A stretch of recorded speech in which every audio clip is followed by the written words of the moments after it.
Youngest in the Yacht Club. I am Vince Serrano. Yo, we got a special guest today. This guy will lay your ass down outside, inside the ring. We got Martin, lay him down, Brown. What's up, man? What's good, homie? Bro, we always start off youngest in the Yacht Club. I'm glad, first off, I appreciate you coming on the show, bro, for real. Because I've gotten a chance to know you over the last, couple of months, few months, you know what I'm saying? It ain't been too rough, was it? Yeah, nah. Ain't been too rough. Nah. You've changed the way I think about combat sports in general, man. We always start off youngest in the Yacht Club with the question, who is Martin Brown? I don't know. I think it changes depending on where you at in the sport. You know, young Martin Brown. I was trying to make a name, trying to figure out who I am. And then now I think it's more about who I want to be and where I want to lay my head at, like how I want to be remembered now. So it changes depending on where you at. When you out of the sport, then you start focusing on being a better teacher, better leader. So. But right now, I still got some gas in the tank. Okay. Still got some gas in the tank, dog. So we still killing it. So, and I want to get into your background. Like, where are you from? Like, how did Martin Brown come up? Man, from the poorest city in the poorest state. From Vicksburg, Mississippi, where they Battle of the Vicksburg, if anybody ever paid attention to history. Everybody got the same history, but every time I be like, y'all from Vicksburg, where the Civil War, they were like, nah, never heard of it. Never heard of it, right? I mean, ain't nothing, other than the Civil War, ain't nothing significant that I could think happened there. But nah, man, it ain't much to talk about. It's a town full of, good people, small town. Working class people, but almost everybody I know, they don't have much. But it is a hospitality state, so what's crazy, man, is people might not have much, but what they have is yours. They give you everything they got, and they usually work hard. So that's fine. I'm proud of my little small city. So. That's dope, man. Bro, how was the family dynamic of you coming up? Like, Dad was he's a computer programmer and a systems analyst at Waterways Experiment Station. And my mom was a school teacher.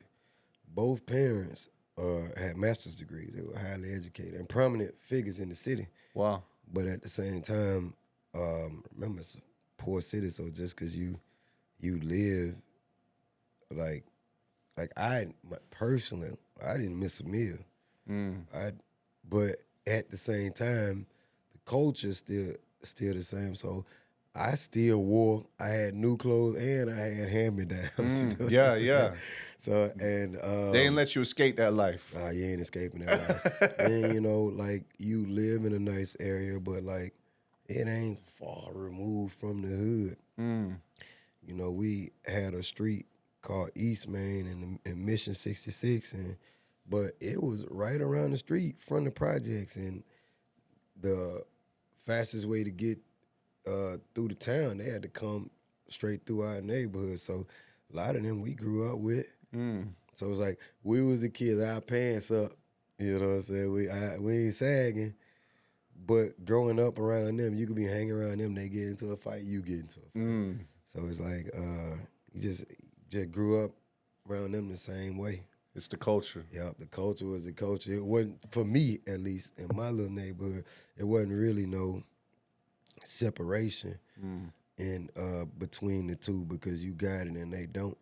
I mean, you know how it is, man. Half the time, like, nobody want to admit it, but, like, people who, when we grew up,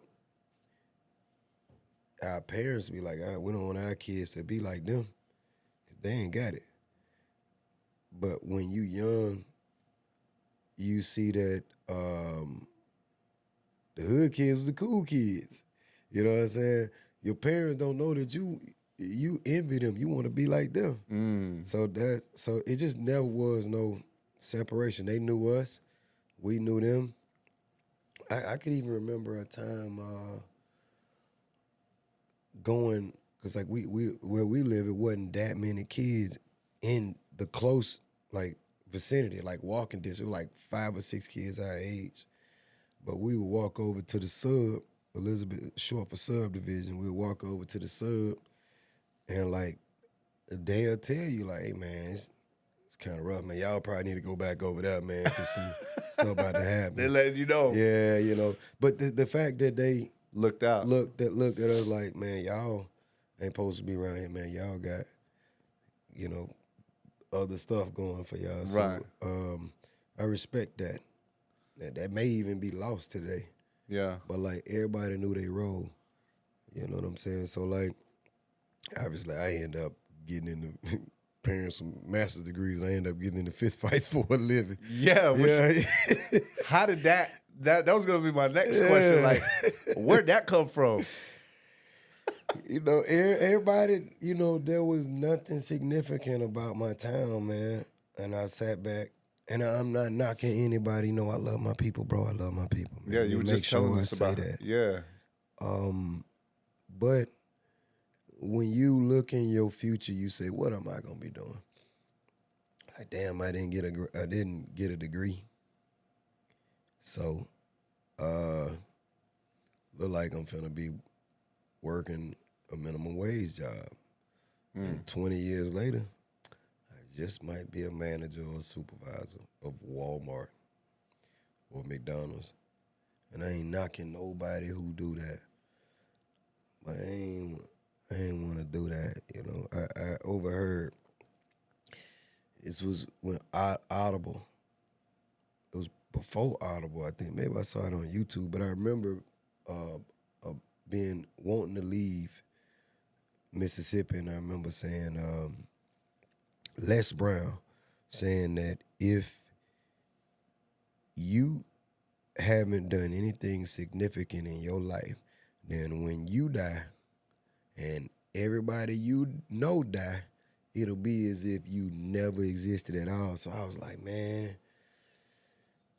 I don't know, man. I don't want to just be insignificant, man. I want to do something like that people gonna remember, or maybe something that's gonna save some people or help some people, or something that's gonna, even if it's just help my people in Mississippi who I know they just need a shot, you know, or need to believe that somebody from this town can do something. You know, I was like, I gotta do something. So I was looking, and people would come train in Mississippi, and I could tell that the level was a little bit higher than it was. And like we'll be pros. Amateur come through and run all through us. I'm like, man, we don't have wrestling in our schools. We don't have a high level of boxing. I just knew. Then when I would leave and travel to other states, man, sparring was a lot harder than it was in my gym. So I was like, I knew I had to leave. So that's how I got into fighting, man. I just wanted to be something different, man. You just so you walked into a gym and was like, yeah, I just want to learn how to fight, or? I had uncles that was more. I had an uncle, I had a cousin. They were martial artists, but you know, it was just Mississippi, a football state, and shit, I was like 145 in 12th grade, football done. You know what I'm saying? Like my senior year, I was like 5'10", 5'11". I'm like, man, I don't know, bro. This ain't looking good. Right. You know, so football, I loved football and basketball, but I just didn't feel like I'm wasting. If I do this, I'm wasting my time. Right. You know, you ain't gonna be a lead at that. But boy, I had them things though, and I knew how to use them things. So like, I could go with anybody. So like, you know, my parents were pacifists. They didn't really believe in fighting or violence. So I couldn't go full-fledged like I was training, but it was always, and I was competing too. But yeah, I had to like sneak it, you know what I'm saying? And then, but once I turned 18, I got my job. We got phone books. Yeah, back then. Looking through the phone book, and I just called the gym. The closest one was 30 minutes away, and called the dude, talked to him, and drove there. And sure, I was training every day. And how, like, did you automatically knew you were good? You know, I knew that I had work ethic. I knew that I was pretty durable. But there was always this intimidation when when you see somebody's skill.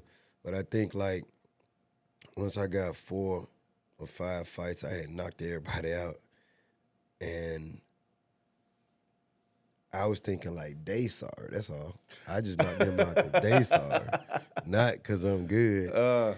And the coaches, they had like 15, 16 pro fights, and once it got to where I could whoop them, I was like, boy, I'm that dude. Yeah. I'm that dude. So after a while, you started building that confidence. Yeah, but it's still levels to it, man. Yeah. It's still levels to it. Because you whooping the people you in the immediate vicinity with. But when you now, my mindset is, can you whoop your idol? Like, can you whoop who you look up to? You know, and I didn't get like that till like I'm 40 now, but when I was, shit, man, I don't even think I got like that till like 36, 37, to where I'm like, man, would I get loose on Roy Jones, you know? Yeah, for real, like, that's what I be thinking. Like, like if it was a Mike Tyson my size, like, how would I deal with him? And this the final journey, you know? Yeah. You know, but I feel like this is, but I have to work a lot harder, but it's the best I ever been. Yo, and bro, you know what's crazy? And I'm gonna tell this quick story because it's the first time I ever met you. Yeah. We sparring at Big O's gym. Well, I'm supposed to set up for a spar at Big O's gym, and they say you walk in and they're like, "Hey, you gonna go up against Martin Brown?" And I'm like, "Okay." And I never forget, man. You came up to me, you shook my hand, and you were like, "Are you nervous?" And I kind of was like, I was taken aback, and I'm like, I was like, yeah. I didn't say yeah. I didn't want to say yeah, but you said yes. And I was thinking to myself, well, like, I'm supposed to be right. And he was like, look, man, you know, you got to get. It was so, you were talking so calm and so smooth, bro, that you actually made me feel comfortable. Yeah, I need to get you comfortable for this ass whooping. Until I got in there. I'm joking. When I got in there, joking, dog, bro. when I got in there with you, bro, like you said, there was levels to it, bro, and you beat me down. And so, bro, like, it was crazy because I'm like, this motherfucker went and talked cool shit to me. Like it was cool afterwards, too. You're like, bro, you know, you got some things you need to work on. Yeah. But it was crazy because is that your demeanor? Like, is your demeanor smooth all the time, man? Because the task, you got to do the task. You just got to choose how you want to feel about it. You have this, it's like a silent, like, you know, the professional, like the killer, like they just walk into what they're doing, wipe everybody out. And then you walk right on back out. I ain't always been that way, man. Nah. Hell no, man. I wanted to believe that I was that way. I even lied to myself. I said, if I lie to myself long enough, man, I'm going to believe it, man. It's going to be true. I had this, you know, you got Martin Brown when you outside. But then once some cameras come on, you lay them down. And you go into your alter ego. And I practiced it. You know, you practice that shit in the mirror. And I realized that, like, it really ain't me. You know, like, so I thought to myself, like, and you get the alter ego that you like. Like, I like this guy. This guy ain't scared of nothing. This guy is calm. So I just asked myself, like, what is it gonna take to become that guy? You know, and I said, man, well, how do I get rid of fear? And that's preparation.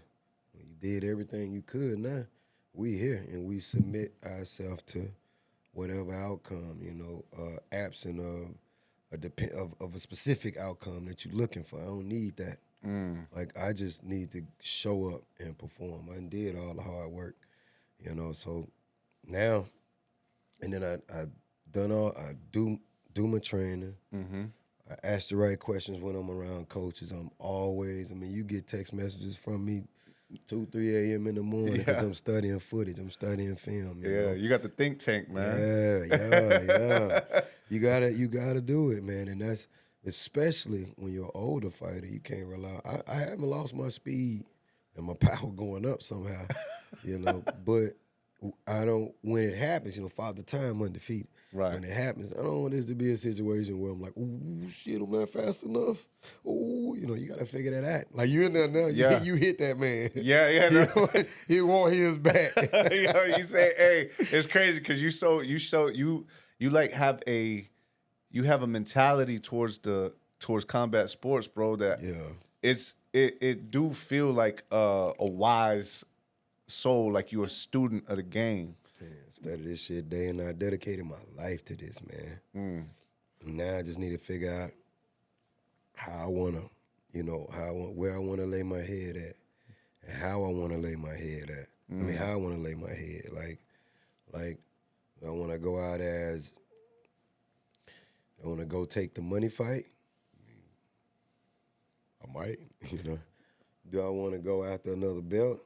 And shit, damn sure sound good. To me, you know. But however, you know, I want to go hard in the paint. I want to say I did literally the best I could. You know, so like, man, I don't know, man. I think a lot of these guys, it's weird. I do see a lot of the guys, these new guys coming up, man, and, you know, they my youth, so I ain't finna trash them or nothing like that. I always hope the best for them. Unless they're in front of me.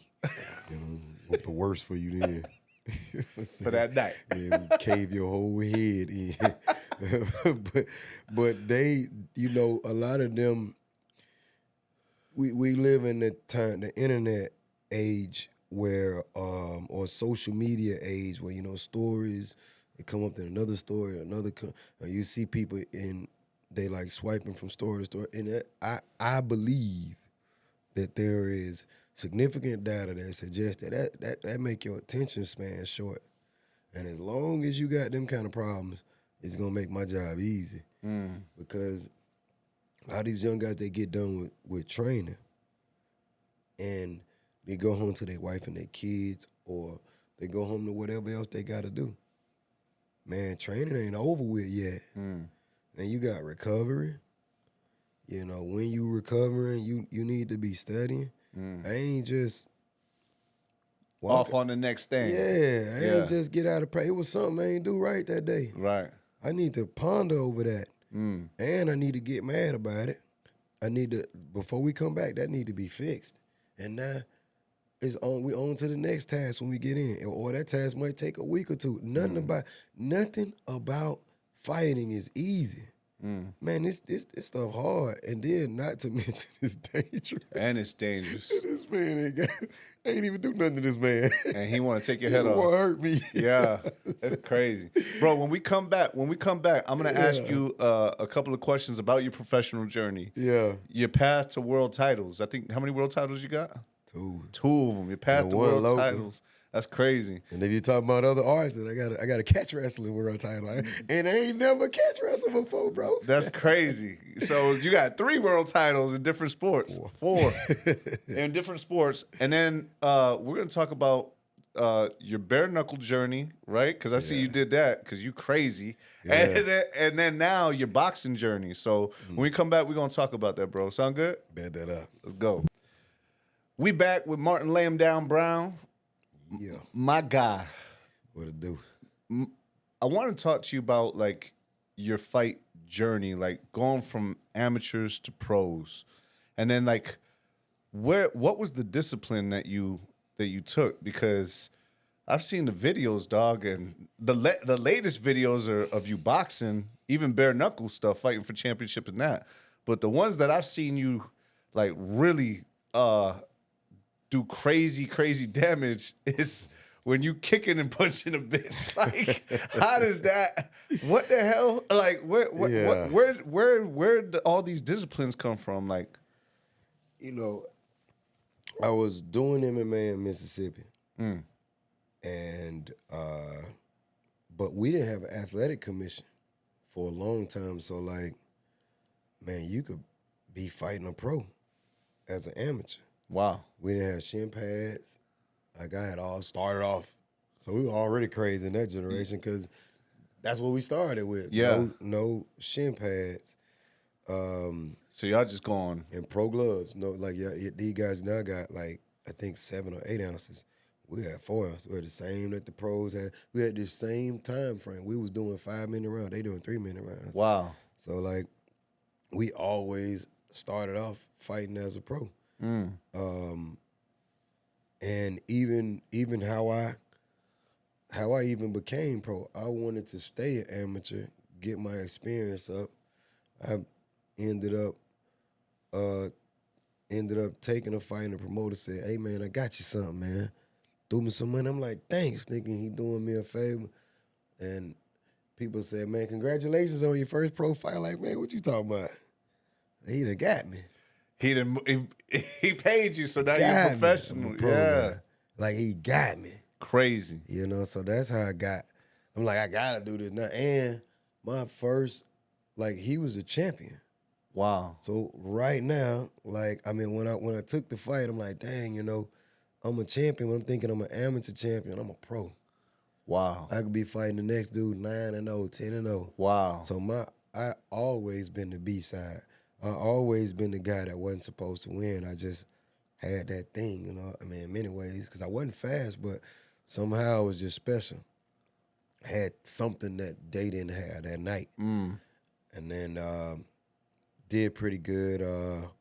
Went to my first, I started training here in Florida, and right away they gave me a Bellator fight. I hadn't even learned how to wrestle yet. Wow. Ended up fighting J.P. Reese. He got like a still standing record, I think for pins. Wow.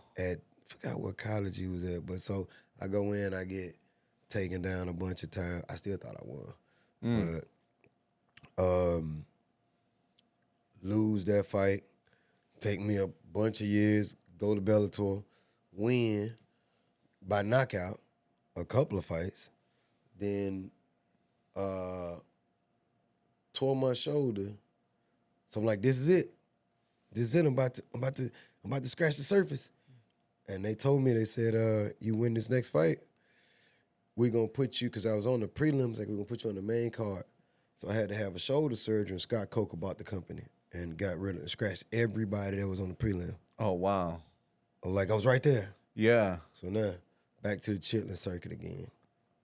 As time go by, I'm getting older and older, but I'm doing what I'm supposed to do. I go back, I put somebody in the chitlin circuit now, I knock all of them out.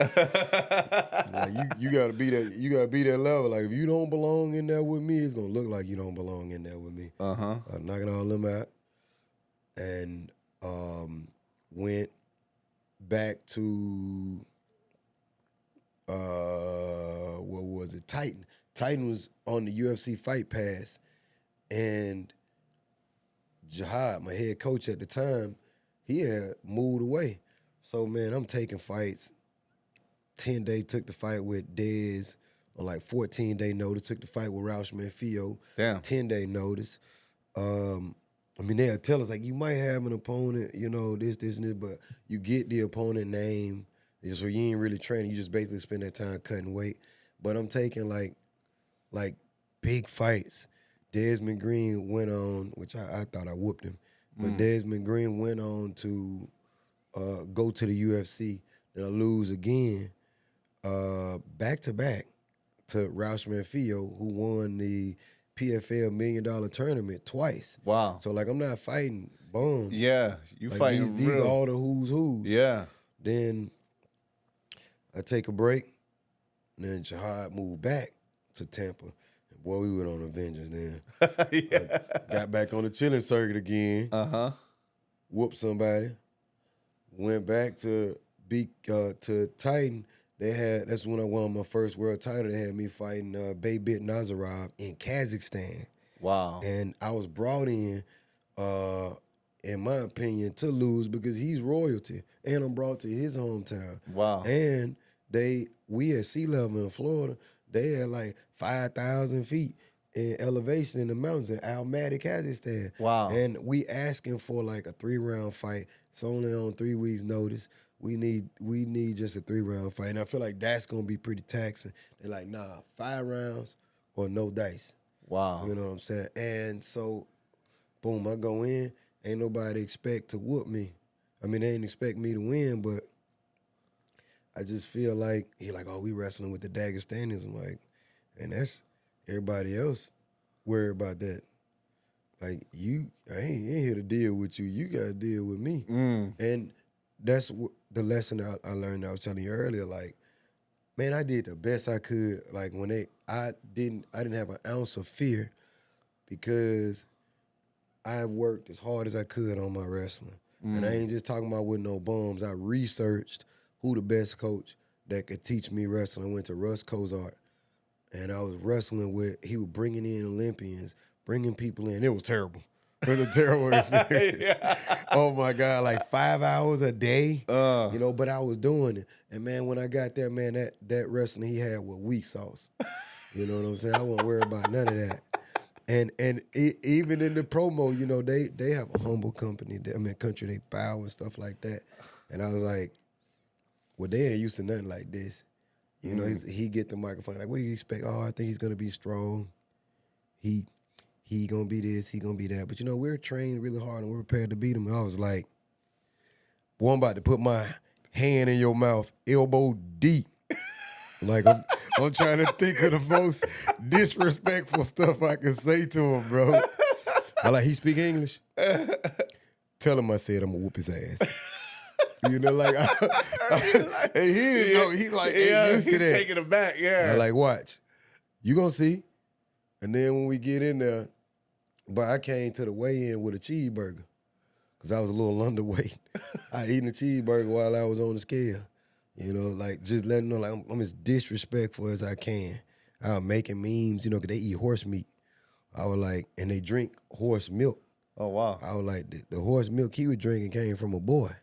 Like, I'm trying to say whatever I can to get under his skin because I know they ain't used to that. Yeah, you bringing the sauce. Yeah.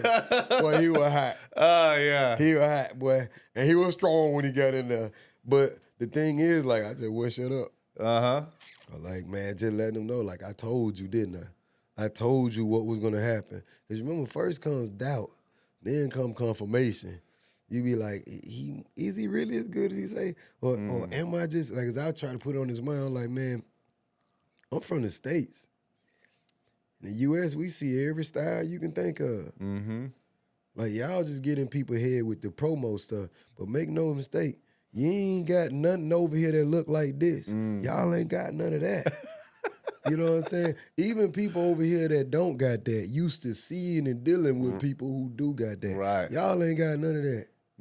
Y'all ain't nothing y'all can do. Ain't nothing you can do to prepare for that. Right. You know, so like I see y'all every day. You ain't never seen nothing like that. So without mental conditioning, without the promos showing you smashing people, you know what I'm saying? You ain't got nothing. You ain't bringing nothing to the table. That shit ain't gonna scare me. But it scared him. You know, and then because I was trying to put it in his mind like, you ain't fought nobody. I can see that this dude, what his record is. He 3-5. What was you, 8-1? Why I'd have beat the back teeth out of his mouth too? You know, like I'm putting it on his mind that you ain't fought nobody. Yeah, right. You ain't fought nobody. You literally getting in his head. Yeah, and it worked. He was strong, man, pushing hard in that first round. And then I mean, he was strong though, boy. I remember I took that dude down and Russ had taught me how to ride somebody. I'm like, I got him, I'm riding him. I look at the video, man, that man mouthpiece came out. He was reaching. I thought I was holding him on the ground. Right. Man, he was reaching, trying to put his mouthpiece back in. I was like, man, God, dog, these dudes strong. It felt like, it felt like let me hold this Honda Civic right here. It just go on anyway, effortlessly. Yeah, you yeah. know what I'm saying? He's over here reaching like, yeah. I never felt, I need some Wheaties, boy. Golly. Tell Wheaties to sponsor me. yeah, you need that. Hey, Wheaties, cut the check. Wheaties. Yeah. We always say that. Yeah. Youngest to the Yacht Club, cut the check. Cut the check. Yeah. But you know, he got in there, he just started getting weaker and weaker and weaker because he ain't believe in himself no more. And then I wouldn't stop talking. Then he'd go to the corner, and I'm walking in his corner. You know, walking in his corner like, man, help that man. Go bring the stool over here for this man. Like I'm all in his in his, you know, he royalty over there. They ain't got the same commission we got. His brother, who's a national hero, he ran all the way over in our corner. And so I got him, I'm whooping him on the cage, and he like trying to coach him. And the commission ain't even telling them, like, man, get back in your seat. So I was like, man, shut up. Ain't nothing you gonna be able to tell him. He getting whooped. You can't whoop me. He gotta whoop me. He in here by himself. I just did all that because I knew it was working. You already knew. Yeah. Yeah, they needed to give you a mic. It's a fight. Yeah. It's a fight. Let's get there. Yeah. You know what I'm saying? Like, why we always gotta act like it's weird, like what fans want from people, man. They be like, I just want a respectful fight. I'm like, I don't respect him. Like, the only way to make my dream come true is to crush his. I don't like him. I'm going to try to kill him, man. I'm going to try to take his fucking life away from him. Wow. Because if I see him as a father, which he is, Right. He probably pay his tithes. Right. He don't miss a day of church. He a good, I mean, he ain't going to jail, so like. Right, good human being. He a human being. It's gonna slow me down. You know, I'm gonna see the human in him. I need to see him as somebody who's trying to harm me. I need to see him as somebody who's trying to take something from me. Who he actually is as well. Yeah. Yeah, we ain't seeing all that other stuff, man. So, yeah, that was that was like the highlight of my career. And you beat him. I beat him. 17-hour flight back. I'm like, oh, my whole life about to be changing. Boy, I went back to busting tables. Wow. I was a world champion, bro. Why is that? I want to get into that later. Like, you know what I'm saying? I mean, it's because Titan, it's a good company. You're gonna get the exposure because they're on the UFC Fight Pass. But Titan themselves, I'm not making so much that I can quit my job. Is that the fight game in general? Yes, majority of these guys broke. I've heard that from champions, bro. I'm a broke champion. I mean, some of these guys, they fight and they do get millions, you know. But from the studies that I've had and from talking to like OG coaches and stuff and managers, man, it's a lot to this fight shit, man. Like, even your friends gotta change, you know. Like, for you made small money, right? Say 2-3 million. That's small money when you talking about Spence and Porter and Crawford and them. That's small money. You guys make a lot of money. Let me just say 1 million. You know what? You call your friends out because you want to spend time with them, man. You want them to know that you ain't forget about them. You go take them to the bar. The bill is $1,500, $3,000, and you tell them, don't worry about it. I got it. It's on me. One night out of fun, he watched you pay that whole bill like nothing, and it was $3,000. But that $3,000 or $1,500, he could do a whole lot for him when he living check for check. You know, so like, you the only one that made that. So sometimes when you love your homeboy, it's like he needs some help. A lot of these guys helping these guys. Some of these guys, I don't remember who. I think it was MC Hammer bought everybody cars. Whole entourage. Yeah, you know, like, and it's admirable because he he wanted his peoples to enjoy the luxuries of his life, but he was broke. I mean, that's the stories that they told us when we I was mean, young. even he got on a podcast and he was saying like, "Hey, look, man, I took care of so many people Right. before I took care of myself, Right. and then those people didn't even know how to handle what they was doing because it was given to them." Yeah, and shit, he ain't know how to handle it. Yeah, Because he spent it. yeah, because Yeah, so you know, like- mistakes were made, Right. So you know? see what I'm saying, how hard this Yeah. fight shit is? Yeah. So first you got to learn how to fight. Yeah, And that's the smallest part. You're like, what you mean the small? Trust me. yes, I mean, Jake Paul done showed us right, that you don't have to be that skilled of a boxer to make them M's. right, It's a lot of other planning. It's a lot of strategy. A lot of the and you see what I'm saying, the coach, a lot of time he broke. How he gonna tell you what to do with your money? He say vague, dumb shit like, it ain't dumb, he actually right, but it's vague. You ain't gonna know what to do with that information. Like, man, you just gotta invest your money. All right, I'll do that. I'm only 18. You invested in the hot tour cord and then Yeah. pull a rug pull. You see that shit? Yeah. This shit's crazy. But that's so I understand why I get like that. Right. Coach train him hard as he can and put the time in, the hours, do the research. So now you got a kid that's good, but then he got to even be matched right to win.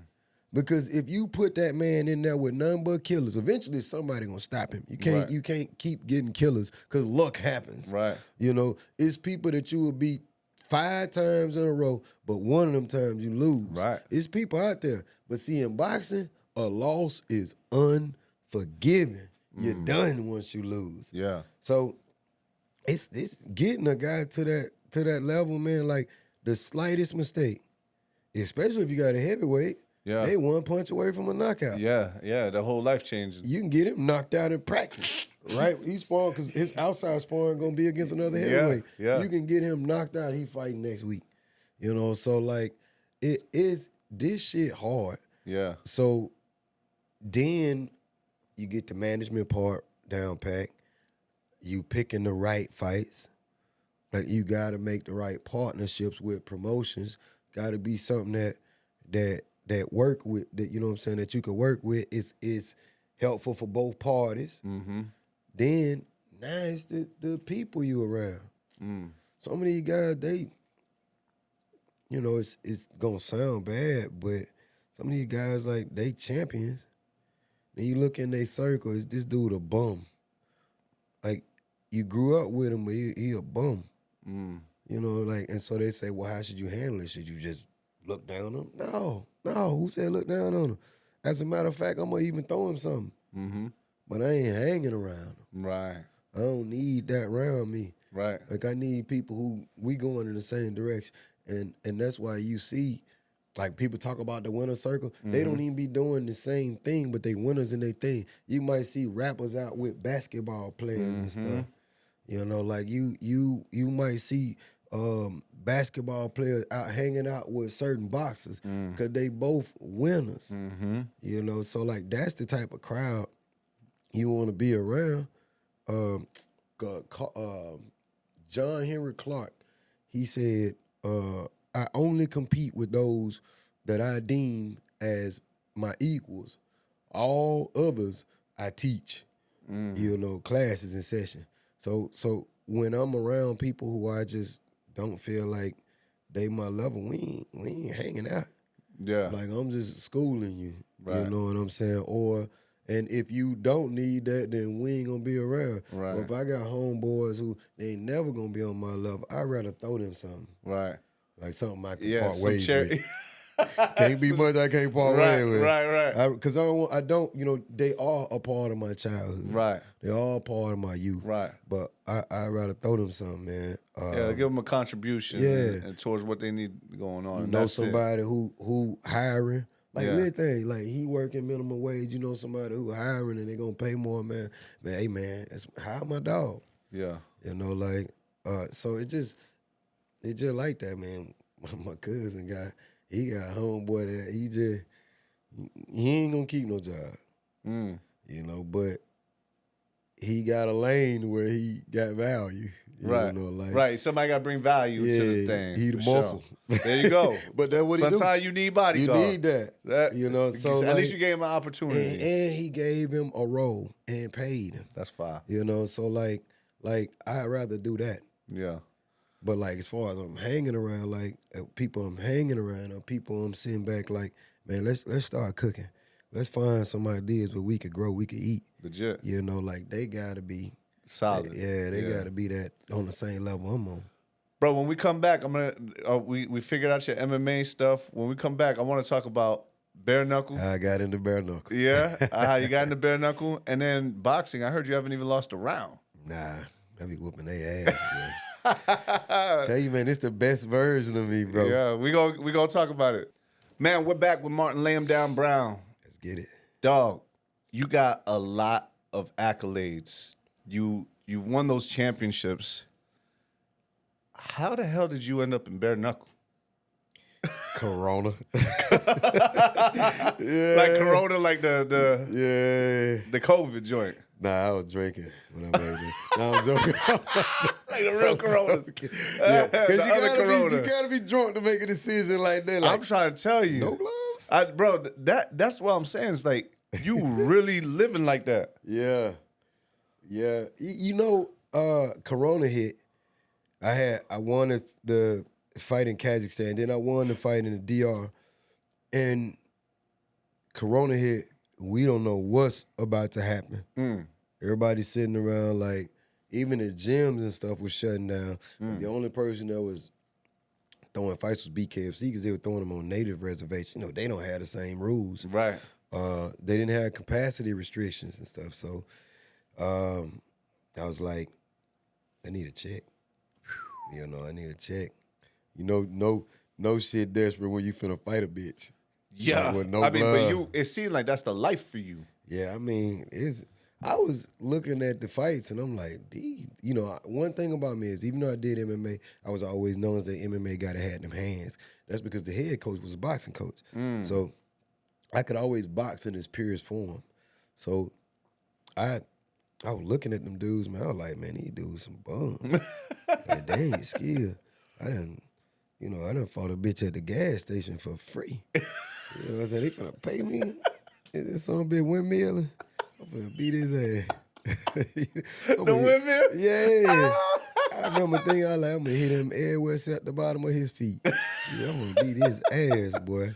So I go in and I signed on. I'm like, we was on the Three Beards podcast. I'm on. He like, oh man, this dude gonna be my next champ. I'm like, I don't know if I want to do it. But then the 5th came and I looked in the mailbox. I seen them bills and shit. I said, might have to. Yeah, I might have to fight a bit. And I went in there and took the fight. And it was new. Nobody really knew how to train for it. And when you get in there, I remember I was overslipping, like ooh, making sure he don't really hit me. And I ended up flushing the dude like right away. Early, like I think it was under 60 seconds. But I remember it was like I got a lot of fights.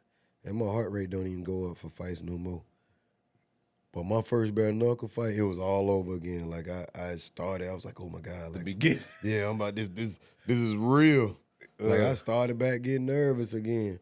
And then it was hard to turn it off, man. They were like, yeah, go in the back and get your check. I'm like, I'm going to the car. I'm finna go get my fight. Like, he swung on me. With no gloves in front of people. I'm finna go get that fight. That's crazy. Yeah, so it was definitely an adjustment, but that's how I ended up in it. And then you whoop somebody, and Corona was still going on. You whoop somebody else. And then now they talking about titles. You kind of in too deep to get out. And you know, I've always wanted to go back to boxing, but I was always told, like, man, these dudes have been boxing. They've been doing this since they were 8. It's a real long road. You is 35. trying to get in boxing. Just take on this bare knuckle shit. Take the gloves off. Yeah, let's do this and win another world title in bare knuckle. Go in, and so I stuck around in bare knuckle for a little bit. And I mean, bro, I saw you tear your ACL on bare knuckle and still knock the dude out. tore my ACL, whooped him. Went in the next fight, ACL still torn. It take 19 months. That's what they told me. I was back in like 6 months. Wow. And then went into once I tore my ACL, fought Bobby Taylor with the ACL torn. So that's why you ain't see me bouncing on my toes. You see me, I had to use the shoulder roll a lot because I couldn't like bounce around on my feet. And then end up breaking my hand in that fight. I think it's just how rough the weight cut was because, I couldn't run. Right. I couldn't take the impact on my knee, so I had to cut weight to like Different sauna ways. rooms and hot baths. And I always break some when I do that. Then 8 weeks later, I had to fight Palomino. For a title. Yep, knee still messed up, hand still messed up. And obviously it's 8 weeks, so you can't train. Yeah. And bro, it was an amazing fight, bro. Yeah. You fought Miami at the Hard Rock. Yeah, and that man was, honestly, man, like, you got to take your hat off to him. Like, I was fire hot about it, but like his people, they ran a good camp. Wow. Because, he was like, I'm gonna stand in the paint. And I was like, man, ain't nobody crazy enough to stand in the paint and trade with me. I know I hit hard, man. Like, I would hit your ass so hard that it'll put a hole in your head, look like I put a pickaxe through your goddamn head. I wasn't worried about none of that. Yeah. And he was like, oh, I need that knockout, man. And he didn't even stand in the paint. But how stupid of me. Yeah. Like, that man ain't get that belt for no reason. Right. He's smart. He's smart, yeah. I was like, he's stupid. he think he gonna trade with me. I'm finna throw the belt over the ring and throw the check over the ring too. You know what I'm saying? But he was smart, man. And then there's just a lot of dirty stuff happening, man. Like BKFC, they came back there and told me, we getting ready for the Palomino fight. They came back there and told me they didn't even have no water. Wow. Like, no water. And like water for you to drink to replenish yourself between the round. Bro, no water. Even when we was warming up. That's crazy. And then like it was just a lot of dirty stuff. They were like, well, Rick tests positive for COVID. So you can't have one of your corners. Like, we all rode in the same car. Damn. The whole way down here. How he the only one that got COVID? Damn. Then we even did a rapid test. His shit negative. Like, but they saying he positive. Damn. And so just a lot of dirty shit, man. It's crazy. Then we get in there. I drop him. And not only did I drop him, he verbally announced it. Like in the third round, I hit him. I look over at Andrew Glenn. I said, that's a 10-8, bitch. And, we talking shit. And he was like, that's all right. I'm okay. You ain't did nothing. I'm like, man, start accounting for that, man, bro. Yeah. Because in the fight, I saw you even look like, yo, what's going on? He ain't gonna do it. He just wasn't gonna do it. But the thing is, and I was even gonna try to crack him again afterward. But they had started penalizing people for hitting people when they down, or hitting people, or like they go down, then they get back up and start back fighting, and you hit them again. Yeah. You get a penalty for it. He down. You know, so but it don't. You gotta do one or the other. Right. Yeah. Protect them with the 8 count and let me keep cracking. Let me. If we street fighting, let that shit ride. Right. But I pulled off not knowing. You know what I'm saying? But don't get it twisted. No, this ain't me taking nothing from that man. Like I say, the way he was moving, and I'm like, man, I can't catch him on his leg. And even then, when I dropped him, it was literally because for one brief moment he stepped forward. Because he threw a right hand early, and it barely touched me. But it like sounded off like it hit me like in the shoulder.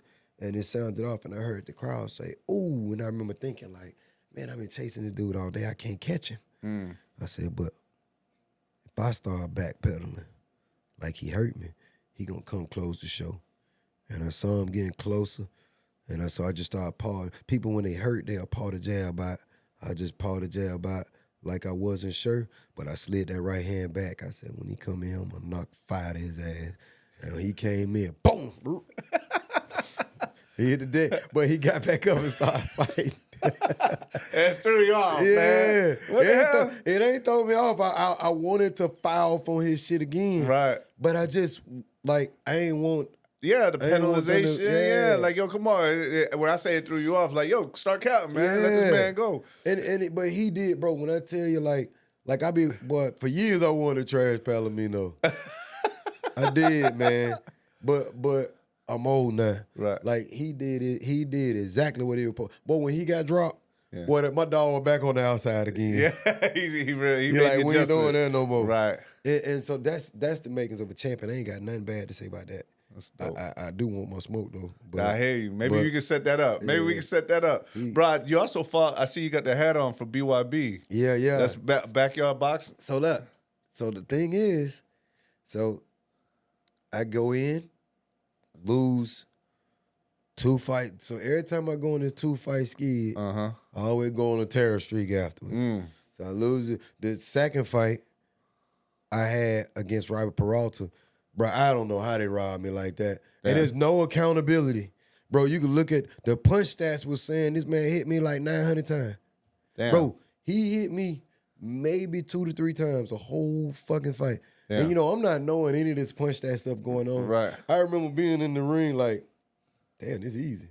And then my hand, the same hand snapped again. Wow. And I was like, but unlike with Bobby Taylor, this time, I had already started learning how to fight with one hand. I had finally learned how to do I knew what a check hook was when people talk about it. But I learned how to do the shit live, like with a threat. So I'm hitting this dude with check hook after check hook after check hook after check hook. He coming for a boom. I was like, man, it's easy, man. I thought for sure that he'd recognize what I'm doing. We get out and they said split decision. I thought they pulled him from the UFC, didn't they? And I'm just a country boy from the poorest state in the U.S. Holy shit. I'm the B-side. They gave him the fight. So that's how I got back into boxing, because the hand snapped again. I said, man, something got to change. I wanted to go to a pure boxing gym. I left my coach, switched over to, and I'm still in the gym with my coach. I seen we still rap, but I switched the roles. Mayette is the head coach now, and I started learning the history, like all of that. And with that being said, like, and this is for anybody who go through it. Remember, I'm on a 2-fight skid, and guess what? I was on a 2-fight skid when I was in MMA. I didn't tell myself, man, your coach had moved, man. It's okay. You wasn't even running the same kind of camps. You know what I said? I ain't that dude no more. So when my hand broke and my knee was blown, I didn't tell myself that, oh, man, they was trying to rob you. They wasn't getting you no water. BKFC was doing their BKFC thing. I ain't tell myself, man, your knee was messed up. You still that dude? I said, 2 people whooped me straight in a row. You know what? Is it that time? You ain't that dude no more? But this is what I had to thank Mayette for, because somebody, I ain't gonna put him out there, but somebody dear to me told me, he said, man, like, and whose opinion I value, he said, man, I'm just not seeing what I want to see out of you, man. I just feel like you here for a check, and that's it. I ain't seeing that. I ain't feeling like you that thing no more. I'm not seeing no effort. And so, you gotta think of what that did. And you at this point, I'm probably 38 now. Right. Ain't nothing else left for me to do but retire. Right. Nah. Because remember I told you, this is where you find out where you lay your head at. Right. At this part. Right. How you want to be remembered? Mike Tyson gonna be remembered as a dude who got beat up by a YouTuber. Like most fighters ain't gonna get on no microphone and tell you that. But ain't no way I get in there with a YouTuber when I'm 70. Right. Right. Like because he don't need to even my name don't need to be next to his. Right. Why are we in the same sentence? Right. You know, so All the work you put in, everything that you done. Why you can't have my name on your record? and that's why he was saying he ain't got no legacy in the interview with that little girl. He was like, I ain't got no legacy. I'm like, you cause you ain't want no legacy. You had a legacy.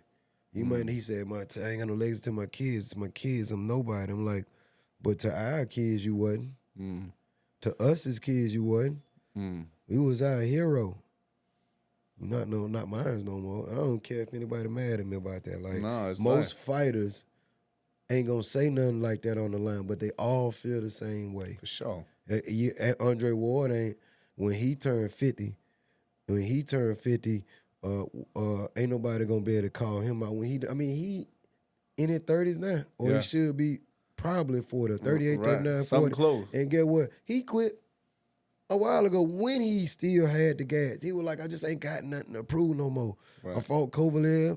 I went up 2 weight classes. Canelo won't give me the smoke. That's it. I'm done. Right. I ain't hanging around here. Right. You know, so like sometimes your legacy mean everything. But so me trying to figure out where I want to lay my head, I went home and I'm like, I'm a bum, and that's how I feel. My face was on billboards in my hometown, and I was the talk of the town, and now all of these dudes are talk of the town, and I be beating their ass every time I see them. Like when I'm sparring, I'm gonna be losing. Right. You know, and these guys is making money, and I'm not. You know, and I wasn't at peace with that. So when I was training with my Yacht, I was like, I'm learning new shit. I'm like, I just want to get in there and just show these motherfuckers. And I can't appreciate this man like enough, bro. Like I would like to make, if I make 10 million, I just need 1 million. He need 9 million, man. And I mean that, man, because you know what he told me? He said, man, give yourself a fair shot. I was like, but I want to get in there and show. He was like, nah. I was like, I want to show you what level I was on. They're like, we just lost. Why are we going to go back on that level? Get a tune up. He said, sometimes you got to be reminded you still that dude. He said, let me show you what happened when we put you in there with people that don't belong in there with you.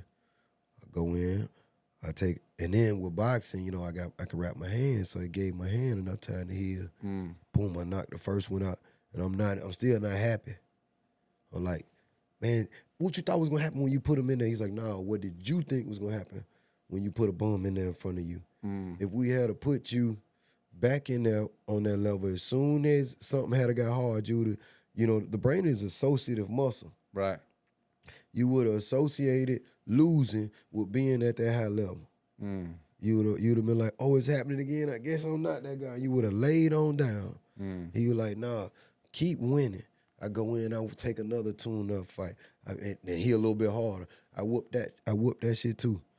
And then BYB called, and I was out of the contract with BKFC because when I was in Mississippi, man, they had a discrepancy with the insurance. I had to pay for the insurance out of my pocket.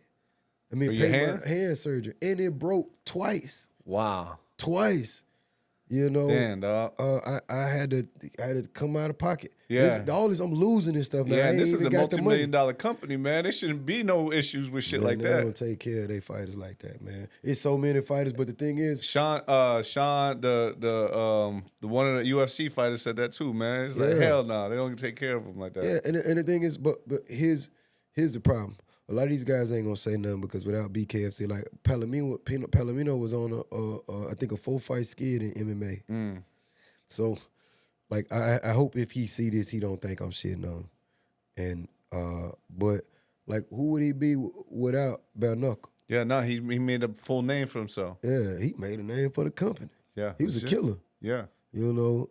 So the thing is, you ain't gonna bite that hand that's feeding you, man. You can't make, ain't nobody gonna pay you that money, and you back a winner again. A lot of these guys, like a lot of these big names, you know what I'm saying? If these guys ain't say nothing themselves, then it ain't my place to tell their story. Right. But like a lot of these guys come to me like, man, these dudes ain't paying us. Wow. I mean, they paying them, but I'm saying like they lie. They'll tell them they got this fight. Like how many times did Feldman say if they win this fight, then Mike Perry next? Like he said it on like alive. Right. So that's why it ain't me snitching on Dave. Like he said it live. Right. He said, I'm gonna get Dave. Dave get the winner. Right. He get. I mean, the winner of what was it Mike Perry and Julian Lane? Winner of this fight, it was Mike Perry and somebody, or was it Thiago Alves? The winner of this, Dave get him. Yeah. It was just a blatant lie. Right. Dave ended up. Dave Mundell, Dave ended up fighting somebody else, and Mike Perry ended up fighting Jake Paul. Right. Now that he lost, they ready to get rid of him. He wasn't willing to end because the image of him being an unstoppable monster is gone. Because that's what happened. That's what happened when you get beat up by a YouTuber. You ain't a killer no more. At least that's but they not looking at the fact that man was 20 pounds heavier than Mike Perry. Right. And Mike Perry ain't never been no like crisp boxer. Right. It happened exactly the way it was supposed to. Yes. You know, but I'm hoping what people get out of this is the game, the business. So BYB hit me up, and I found out, like, they were like, and they didn't do me no favors. I was hoping to get a soft target. They give me Will Choke. Yeah. They said it was his 144th or 145th pro fight.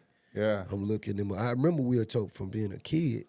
He younger than me, but bro, I was watching him when I was a jit. Right. And I'm looking at, and I look him up. I'm like, man, this dude fought Max Holloway. This man had been in there. It ain't nothing on my bed to show him that he hadn't seen. But man, I can fight. And there ain't nothing you gonna show me that I ain't never seen.